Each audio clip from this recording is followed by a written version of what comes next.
Täna räägime sellest, et mida me siin maailmas üldse teeme, tegemas oleme ja mis siis juhtub, kui kõik see, mis tundub nii kindel olevat, et kui see ühel hetkel näib kokku kukkuvat või ka tegelikult kukub kokku. Et annan Marjale sõna. No väga tore, et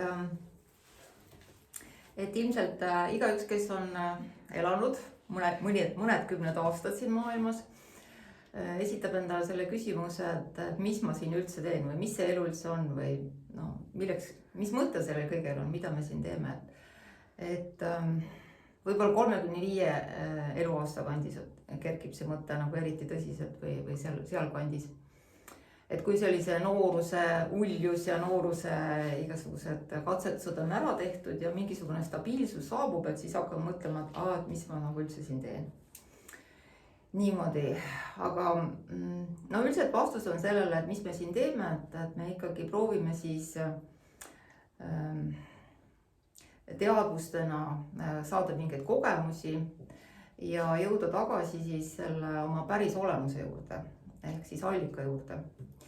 Ja nüüd, kui sa mainisid seda kokkukukkumist, siis et noh, mõnikord võime sattuda oma elus sellisesse faasi, et kus kõik tundub, et millele me varem saime toetuda, kas suhted või siis töö või meie rahaline seis või elukoht või ka mingisugune kas või riigikord või poliitiline olukord, eks ole, et mis oli selline stabiilne, pakkus meile toetust ja kuidagi kõik oli paigas ja kõik nagu sujus, aga siis hakkavad tekkima mingisugused sellised arengud ja kogu see süsteem nagu mureneb ja lõpuks meil ei olegi nagu kuidagi tundub, et elu on nagu liiv, mis pudeneb sõrmede vahelt ja enam ei ole nagu millelegi toetuda.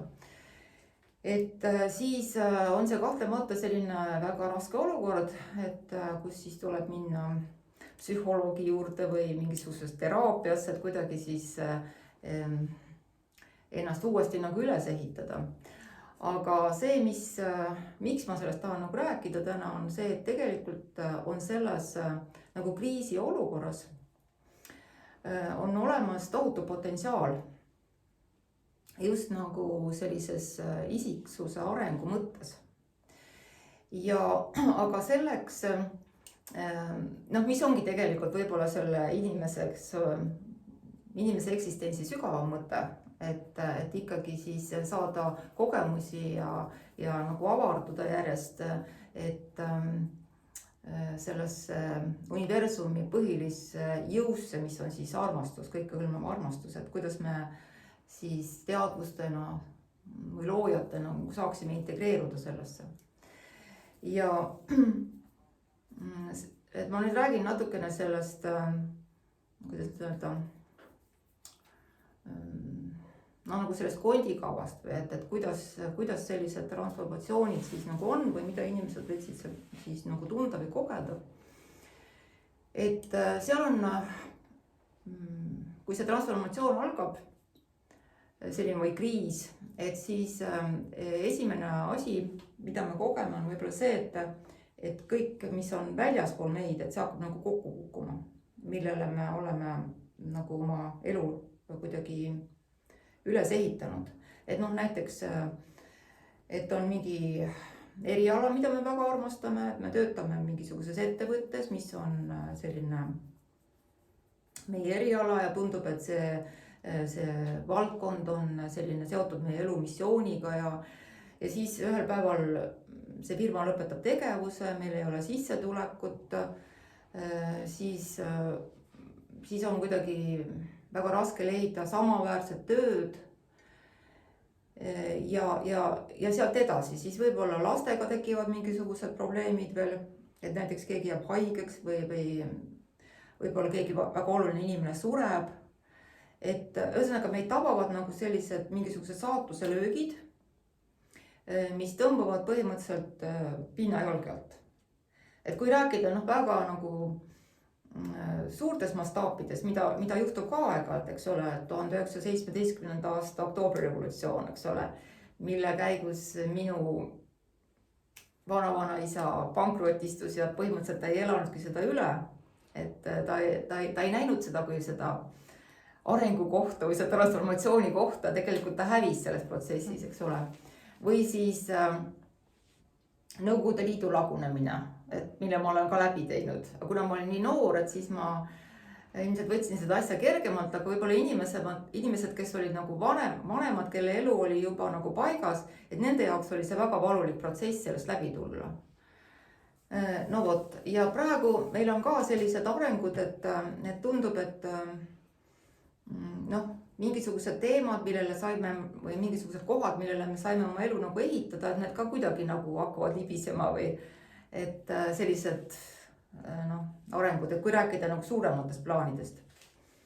Et paradigmad on muutunud, et üleüldse kuidas inimesed näevad seda, mis on edu ja kõik selles suhtes on palju sellist, palju valikuid ja palju ka segadust, et enam ei ole nii kindlad need asjad, me ei tea, mis see edu on või kuidas ma peaksin siis elama, et ma olen selline nagu igatepidi kõrralik inimene. Nii. Et see on siis see väline kokkukukkumine. Ja kui see süveneb, et siis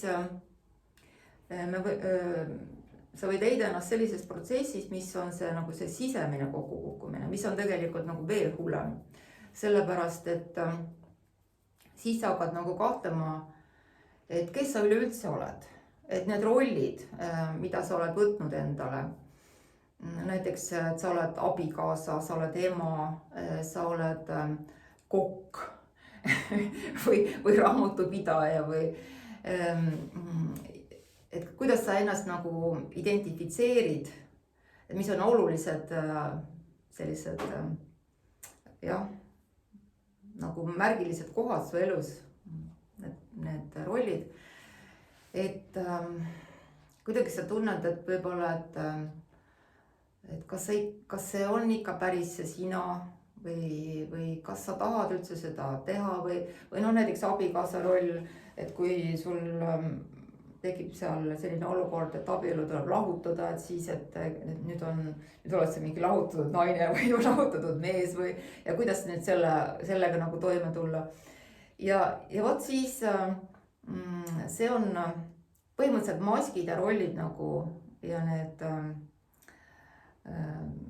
kuidas me ennast siis identifitseerime, et need asjad lagunevad, et see on nagu selline sisemine lagunemine ja see on tegelikult veel valusam protsess. Aga nagu ma ütlesin, et see on nagu see, kuidas me tegelikult nagu areneme ja sellepärast kuigi tundub, et on väga palju emotsioone ja et kindlasti võiksime siis minna psühholoogi juurde või ka perearsti juurde, kes kirjutab antidepressante või käima mingis teraapias, et siis selleks, et uuesti nagu üles ehitada siis oma isiksus teistel alustel.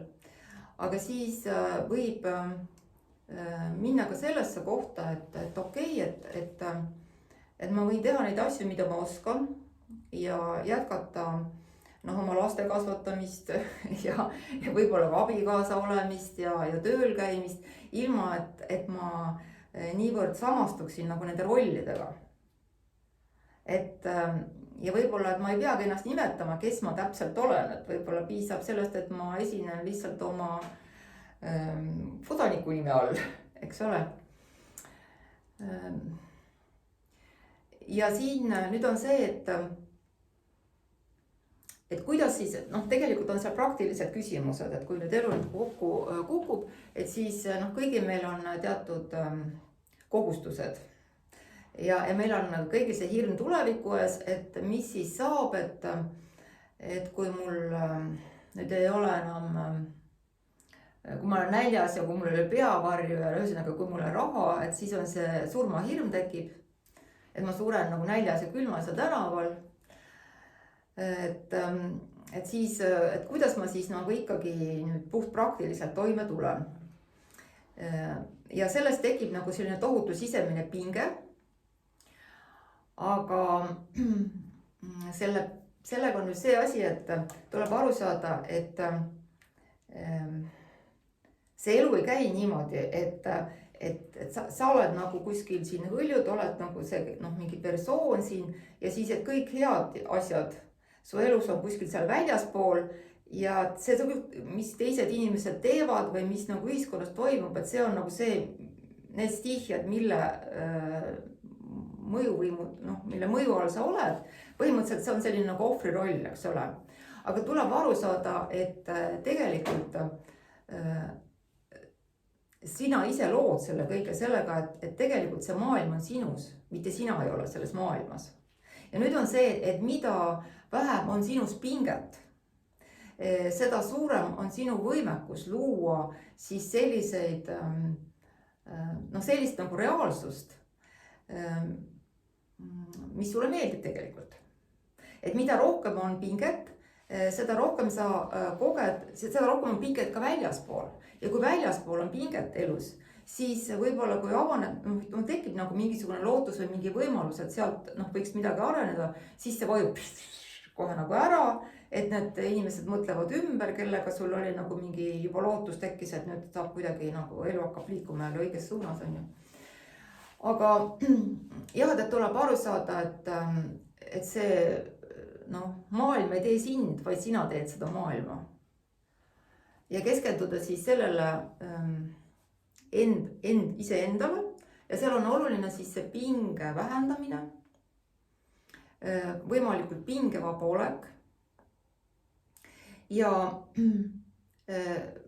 siin on nüüd, kuidas seda teha, eks ole, ma rääkisin sellest 5 küsimusest, mida endale esitada emotsioonide vabastamiseks. Siis on see zen-viis, et sa lihtsalt seda sisemist ruumi avardad, et seal kõik lahustada.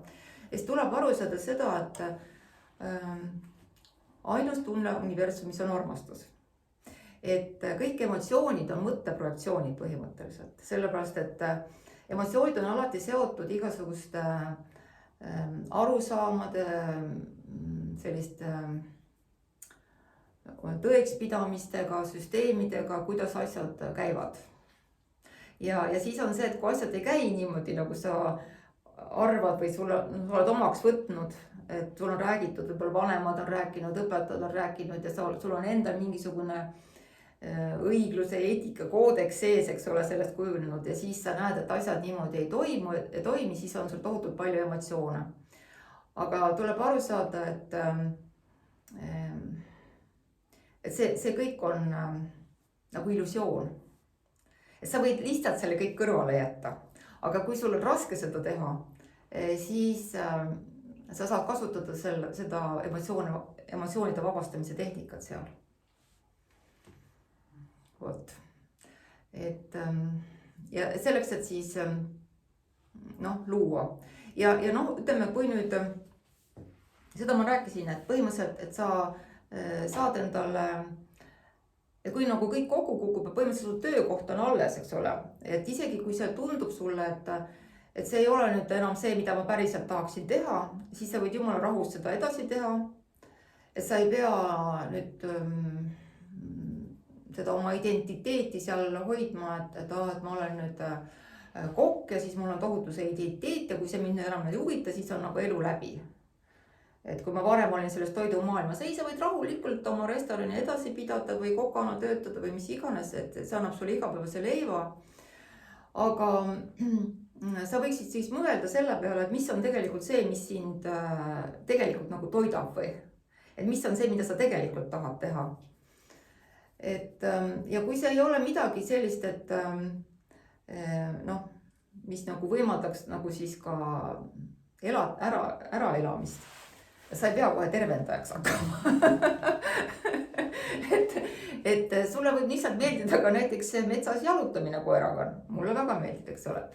Või siis käia mingisugustel rattamatkadel või sulle meeldiks näiteks reisida, et kui sulle meeldib reisida kuskil välismaal, et siis sa vajad natuke rohkem raha, eks ole. Aga siis mõtle välja, et mis on see miinimum, mida sa vajad ja siis teha mis iganes tööd selleks, et siis ütleme, et sul oleks nagu toit ja peavari ja kui sul on lapsed, et siis su laste vajadused oleks ka rahuldatud, eks ole. Et siis leida selline noh, ütleme sissetuluallikas või töö ja lihtsalt teha seda raha pärast ja siis muul ajal siis teha neid asju, mis tõsiselt noh, sa tahad teha. Ja siis vaadata ajapikku, et mida rohkem sa siis lähed sellesse päris enda energiasse, see on nagu see päris energiasse minek, siis sealt lihtsalt hakkab kerkima mingisugune või peakski ühel hommikul tulla mingisugune mõte, et vot nüüd ma tahan seda teha. Et nüüd ma näiteks ma ei tea, noh, tahan hakata raamatupidajaks. Et mulle tundub, et see on väga huvitav, tegelikult väga loobinguline asi ja ma tahan nüüd hakata seda tegema. Vot. Või ma tahan hakata näiteks koeratreeneriks. Või hakkan kasse aretama. No ühesõnaga, jah, teen endale kenneli ja siis toodangi põhimõtteliselt suurepäraseid tõukaste.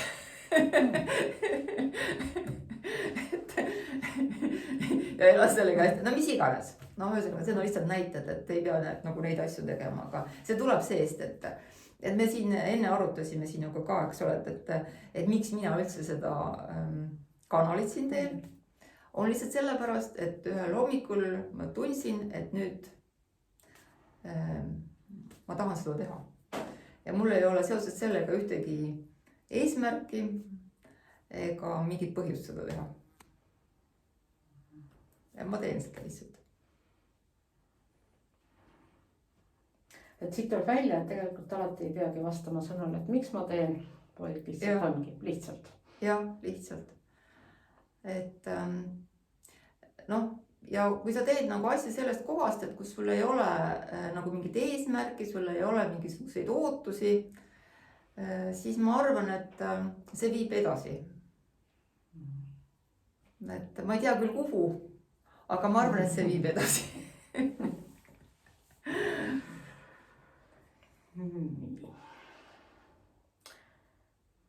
Kas täna on veel midagi, millest võiks rääkida? Kas sul on mõni küsimus? Mina jõudsin nagu lõpetatusse, et kõik kokkus kokku ja siis olid variandid, mida sellega teha. Et täna on algus ja täna on lõpetatus. Jah, et ma veel ütlen seda, et kui ma mõtlen oma elu peale tagasi, siis minu elus on olnud umbes 3 sellist tsüklit. Väga tõsine oli siis, kui ma olin kuskil 27 aastane. Ja nüüd viimane lõppes umbes augustis. et see ongi võib-olla selline aeg, et kus sa ei pea nagu endale väga palju ootusi ja pinget panema, et nüüd ruttu ma pean nüüd selle oma isiksuse kuidagi uuesti üles ehitama. Et tegelikult, et see, mida ma praegu proovin teha, et ma püüan oma isiksust mitte üles ehitada või mitte oma ego nagu üles ehitada, et ma proovingi minna sealt nüüd edasi sellest kohast, et kus miski ei ole nagu väga oluline. Ja kui tuleb mingi sisemine impulss, et siis ma järgin seda. Jah, see kõlab nagu hea plaanina. Jah, just. Ja seda plaani ma tahtsingi täna tutvustada teistele ka, et võib-olla kõnetab. Okei, aga kõike head järgmise korrani.